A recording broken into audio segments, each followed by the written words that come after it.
Hello? Hi, this is Polymnia. This is Ashley. Wait, I'm sorry. What's your name again? Because I heard something. Polymnia? You're fine. No, Killing me. you're fine. It's Okay, killing me. Polymnia. I'm letting you know that I'm Yeah. recording. I'm just letting you know that I'm Okay, that's recording fine. because because my daughter is with Okay. this guy that Okay. sexually. Okay. Okay. So I received a call from downstairs from the pediatric ED that said you were calling to just kind of get some follow up for River after her visit to the emergency department. Is that correct? Yes, ma'am. Okay. So I wasn't here that day, just to kind of preface this. So all I have is whatever's in her chart from that day. So it looks like the social worker that came down to talk with you did call CPS to make a report, and they did accept it. It also says in the note that there's an ongoing, that you're active with CPS at this moment, correct? No, I'm not active with CPS.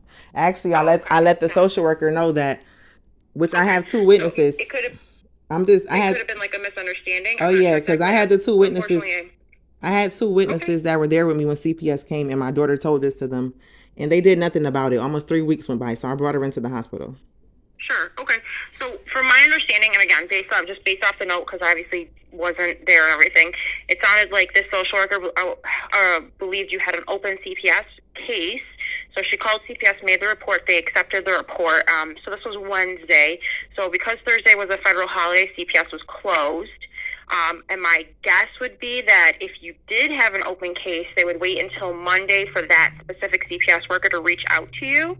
And if not, then I would have assumed that they would have contacted you on Friday. Okay. But other than that, I can't really speak to how CPS works because, obviously I don't work for them. Okay. But typically when we make the report, they go out the next day after the person's been discharged from the hospital. Okay, no. So they should, in theory, be getting a hold of you. My guess would be Monday because of the holiday and things like that. Now it's Saturday.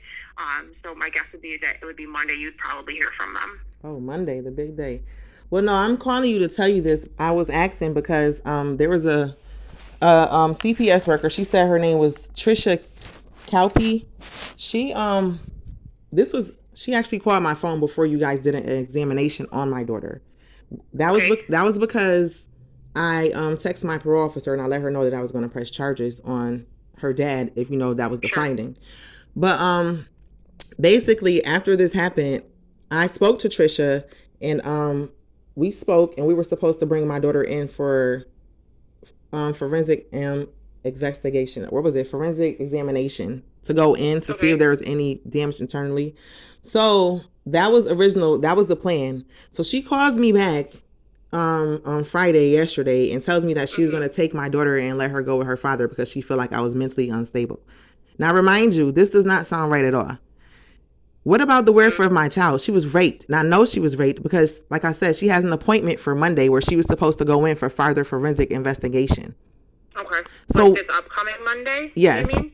Yes. Okay. And on Friday, yesterday, I gave this paper to the school, which he should have been red flagged. They never did that, and they released my daughter to him. Okay. That's why I'm calling you. But besides that, wait, this she says she never received a report from you guys. I'm just letting you know her name is Trisha Calpe, Kalpi. She says she never received a report. I'm just letting you know. I put her video on Facebook with her saying that you guys said that there was no finding of sexual abuse, which I had the paper and I screenshot. We wouldn't necessarily say that as the social workers.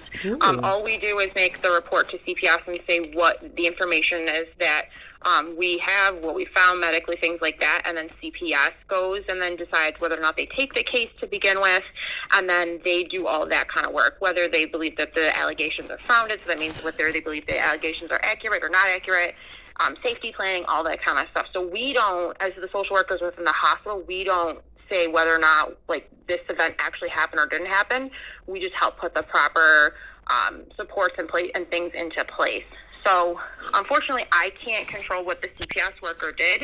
I'm not sure exactly what Trisha saw or didn't see that made her feel that it was appropriate for Dad to come and take River to his house, or if it was a miscommunication. Unfortunately, I don't have an answer for you because I'm not her and I don't work at CPS. No, you did. Actually, you helped me a lot, honestly. Okay. So my thought would be, if you think there's a risk for her right now being at Dad's, honestly, the best kind of answer I could give you would be to potentially call 911 and have the police go over there with you and see what's going on and to see if it is, if she is safe, if she isn't safe, if she's not safe, to take her out of the house. But other than that, I'm not sure what CPS's thought process is, so what they've decided, Jeez. things like that. So that would be a call to Trisha if you still have her phone number on Monday, and just to kind of say, hey, this happened. I'm not really sure why, or I'm not really happy with it, and kind of see where their thought process is. But we definitely did call CPS. We definitely made a report. And as far as we know from our side, they did accept the report. So that means that they should have sent somebody from CPS to talk to you. Whether that was Trisha or somebody else, I have no idea who that would have been. But we definitely made the report, and they definitely accepted it from our side. Okay, thank you so much. Yeah, of course. Of course. I hope everything works out. Okay, thank you. Okay. Yep, no problem. Have a nice night. You too.